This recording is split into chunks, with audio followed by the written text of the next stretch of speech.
स्वागत है आपका डायलॉग्स में, जहाँ हम चर्चा करते हैं मानसिक स्वास्थ्य के बारे में। पिछली बार हमने बात करी बॉडी डिस्मॉर्फिक डिसऑर्डर के बारे में। इसके बारे में और जानकारी लेनी हो, सिम्टम्स के बारे में, कैसे आइडेंटिफाई कर सकते हैं, click on the link below. 2 out of 3 people जिनको बॉडी डिस्मॉर्फिक डिसऑर्डर होता है, उन्हें 18 साल से पहले शुरू हो जाता है। आमतौर पे हेल्प तक पहुंचने में ज्यादातर लोगों को करीब 10 से 15 साल लग जाते हैं। आप इसको थोड़ा सोचिए कि अगर 15-16 साल की एज में body dysmorphic related distress experience होना शुरू हो गया है और आप ऑलमोस्ट 30 साल की उम्र में जाके इसके लिए हेल्प ले रहे हैं, तो 15 साल आपने जो स्ट्रगल करी है, वो स्ट्रगल आपने क्यों करी?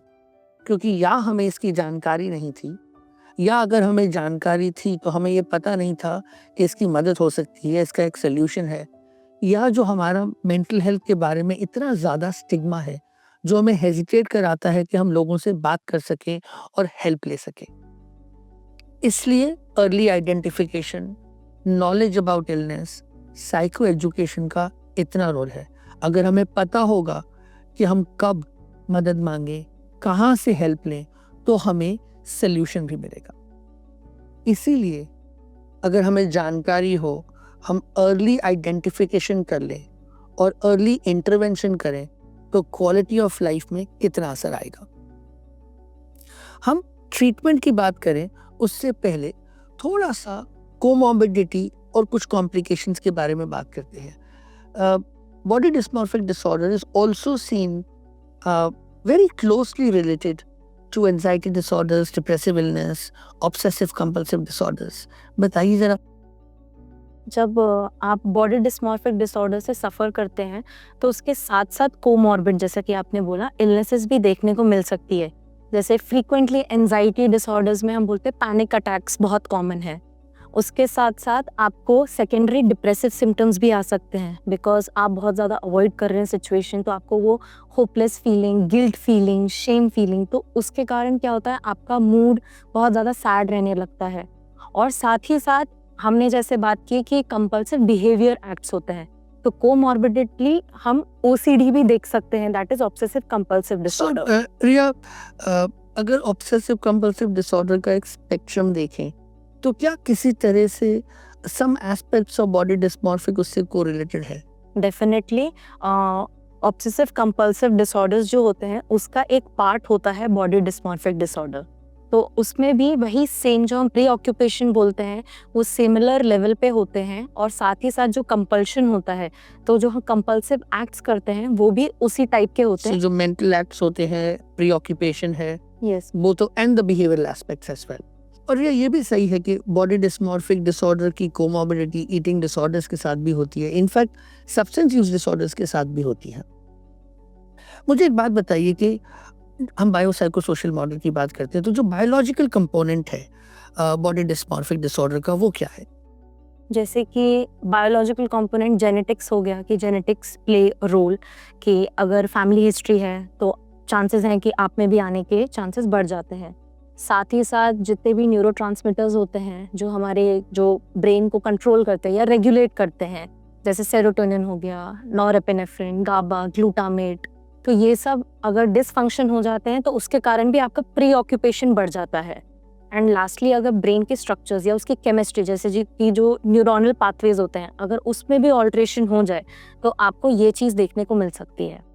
There were psychological factors also, biopsychosocial model, biological factors की हमने बात करी, structure, neuronal pathways, neurotransmitters, genetics. What about the psychosocial aspect? So life experiences जब हमारे नेगेटिव होते हैं, खास करके चाइल्डहुड में, उसका एक असर आता है बॉडी डिस्मॉर्फिक डिसऑर्डर की डेवलपमेंट में। बॉडी डिस्मॉर्फिया में एक सेंस ऑफ डिस्गस्ट फील होता है towards a certain part of our body, एक सेंस ऑफ वर्थलेसनेस फील हो सकती है उसके कारण। जब हमें अब्यूज़ या निग्लेक्ट फील होता है, एक्सपीरियंस करते हैं हम अर्ली लाइफ में, या जब बुलिंग करी जाती है, कई बार हम ये देखते हैं कि बुलिंग भी हमारी किसी फिजिकल एट्रीब्यूट को लेके बहुत ऑफन होती है। बॉडी शेमिंग, बॉडी शेमिंग काफ़ी देखी जाती है। सो जब बुलिंग होती है, अब्यूज़ निग्लेक्ट होता है, ये भी रिस्क फैक्टर्स बन जाते हैं आगे चल के डेवलपमेंट में। आई थिंक आजकल स्पेशली मीडिया का रोल बॉडी इमेज की परसेप्शन में डेफिनेटली रहा है, और आई थिंक सोशल मीडिया के आने से वो रोल और बढ़ता जा रहा है। हम सेल्फीज़ लेते जाते हैं, लगाते जाते हैं, कांस्टेंट कंपैरिजंस होते जाते हैं, कांस्टेंट फोकस छोटे छोटे एस्पेक्ट्स पे, ट्रोलिंग, नेगेटिव कमेंट्स, इन सब का भी बहुत इम्पैक्ट हमारे मेंटल हेल्थ पे आता है। और प्रेशर कि this is the look that you should have, ये स्किन कलर है, ऐसी नोज की शेप होनी चाहिए, ये बॉडी शेप होनी चाहिए, ये प्रेशर भी तो है ही। बिल्कुल, और मुझे लगता है कि ये प्रेशर्स बढ़ते ही चले जा रहे हैं। पहले भी हम देखते थे एडवर्टाइजमेंट्स के थ्रू, फिल्म्स के थ्रू, पर अब ये हमारे पॉकेट्स में, हमारे फ़ोन्स में सारा टाइम हमारे साथ चल रहे हैं। सो अगर हम ट्रीटमेंट की बात करें, और मैं बायोलॉजिकल ट्रीटमेंट पे आता हूँ, बट साइकोलॉजिकल ट्रीटमेंट की बात करें, because so much about this, हमने मेंटल एक्ट्स की बात करी, हमने असम्पशंस की बात करी, प्री ऑक्यूपेशन की बात करी, बिहेवियरल कंपोनेंट की बात करी, इमोशन की बात करी, डिस्ट्रेस अवॉइडेंस की बात करी। सो जो साइकोलॉजिकल ट्रीटमेंट्स हैं around all of these presentations of the illness, उसमें हम क्या करते हैं? So cognitive behaviour therapy go to treatment है बॉडी डिस्मॉर्फिक डिसऑर्डर के लिए। तो कॉग्निटिव यानी सोच, बिहेवियर माने हमारे एक्शंस। तो पहले सोच को देखते हैं, तो किस तरह से हम अपने बारे में क्या सोचते हैं, देन वो negative feelings, the hopelessness, the worthlessness, उनको किस तरीके से टैकल करा जाए। हमें क्या लगता है कि लोग हमारे बारे में किस तरीके से सोच रहे हैं, हम एक सोशल सिचुएशन को किस तरीके से इंटरप्रेट कर रहे हैं, उसमें हम बदलाव लाने की कोशिश करते हैं।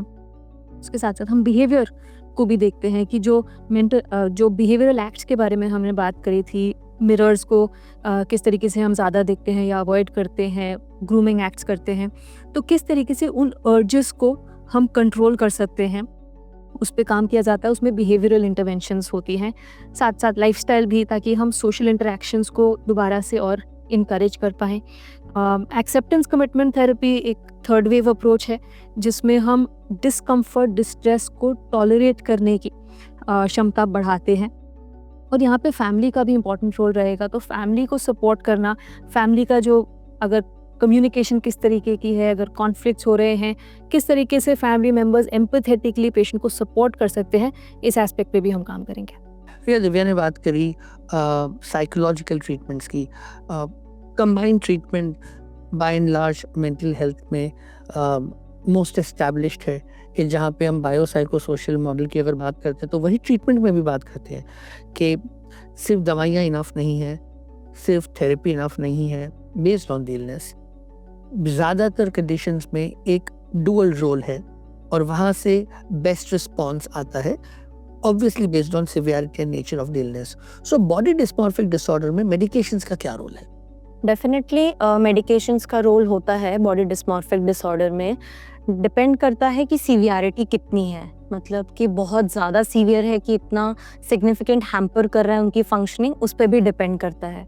तो हम यूजुअली प्रेफर करते हैं SSRI, selective serotonin reuptake inhibitors. ये एक टाइप के एंटी डिप्रेसेंट्स होते हैं जो कि हम इस कंडीशन में यूज़ करते हैं।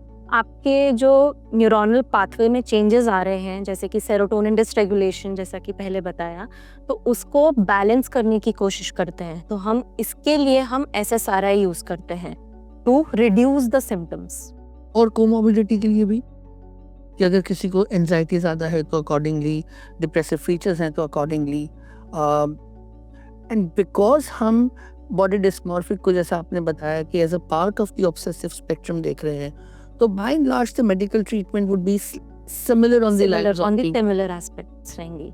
तो जो हम मेडिकेशंस OCD और एंजाइटी, डिपेंडिंग ऑन कौन सी कोमॉर्बिडिटी है, क्या कॉम्प्लिकेशन है, उसके हिसाब से हम प्रिस्क्राइब करते हैं, ताकि it should act on both of them, body dysmorphic disorder भी और उनके साथ जो कॉम्प्लिकेशंस है, कोमॉर्बिडिटीज हैं, उस पे भी एक्ट करें। एक point, you can both tell me about it. Aesthetic surgeries, ऐसा माना जाता है कि कई बॉडी डिस्मॉर्फिक डिसऑर्डर के पेशेंट्स एस्थेटिक सर्जरी के लिए जाते हैं, राइट? मैं आपसे जानना चाहूँगा, एक आपका व्यू क्या है, और दूसरा what could be the best way to approach aesthetic surgeries? तो बॉडी डिस्मॉर्फिया के कैटेगरी के हिसाब से ये जो फ्लॉ है ये एक परसीव्ड फ्लॉ है, ये एक्चुअल फ्लॉ नहीं है, सिग्निफिकेंट नहीं है। तो अगर हम कुछ बदलाव भी लाएंगे करेक्टिव सर्जरी के थ्रू, पर वो जो थॉट प्रोसेसेस हैं, जो बीमारी है, मानसिक बीमारी है, वो फिर भी ठीक नहीं हो पाएगी। सो इवन इफ मैंने कोई सर्जिकल करेक्शन कराया, क्योंकि ओरिजिनली ही डिफेक्ट नहीं था और मुझे परसीव डिफेक्ट लग रहा था, तो पोस्ट इंटरवेंशन ऑल्सो वो perception of defect can still continue and the entire procedure may not be worthwhile. मुझे ऐसा फील होता है कि हमारे जो साथ के जो कॉलीग्स हैं, जो मेडिकल कॉलीग्स हैं, उनको भी इस डिसऑर्डर के बारे में अवेयरनेस होनी चाहिए। बिकॉज अगर उनको ऐसा लगता है इन डिटेल इवैल्यूएशन करने के बाद कि if a person is suffering from BDD, body dysmorphic disorder, तो उससे क्या होता है, मेंटल हेल्थ प्रोफेशनल, जो मेंटल हेल्थ एक्सपर्ट हैं, वो इंटरवीन कर सकते हैं before proceeding towards the surgery. बिल्कुल, आई क्वाइट एग्री। इनफैक्ट रिया, ये जो आपने बात करी दैट हमारे कॉलीग्स को भी मेंटल इलनेसेस, और इस केस में जो लोग एस्थेटिक कॉस्मेटिक सर्जरी करते हैं उनको BDD के बारे में पता होना चाहिए।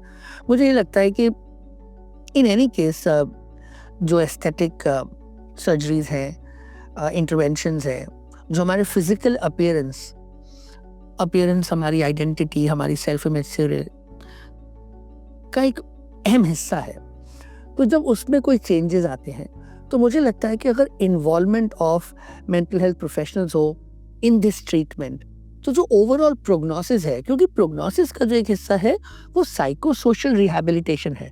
मैं एक तरह से दिख रहा था, अब उसमें कुछ चेंज आया है, so my ability to be able to function at the best level in social situations, उसमें मुझे जो साइको सोशल इमोशनल सपोर्ट की ज़रूरत है वो हमें यूटिलाइज करना चाहिए। इस कॉन्वर्जेशन को एंड करने से पहले Divya, I want to understand from you that हमने बॉडी डिस्मॉर्फिक डिसऑर्डर की बात करी जो एक बीमारी है, बट हमारे पास बहुत रेगुलरली एडोलेसेंट्स और यंग एडल्ट्स आते हैं जिनको अपनी लुक्स के बारे में थोड़ी सी प्रीऑक्यूपेशन है, थोड़ा डिस्ट्रेस है, कंपैरिजन बहुत है। उनके लिए तुम्हारा क्या मैसेज है? At the end of the day हम सब में कुछ अच्छाइयाँ होती हैं, सब में कुछ फ्लॉज होते हैं, हमें से कोई परफेक्ट नहीं है, कोई एक परफेक्ट स्टैंडर्ड भी नहीं है। हमें सबको अपनी इंडिविजुअलिटी को एक्सेप्ट करना है, एम्ब्रेस करना है, और मुझे ये भी लगता है कि एज अ सोसाइटी भी हमें आउटवर्ड अपीयरेंस से फोकस थोड़ा सा हटाने की ज़रूरत है। आउटवर्ड अपीयरेंस से फोकस हटाना है, अपनी स्किल्स, अपनी स्ट्रेंथ्स को रिकग्नाइज करना है। आप सुन रहे हैं अदायुलॉग्स, जहाँ हम चर्चा करते हैं मानसिक स्वास्थ्य के विषय में।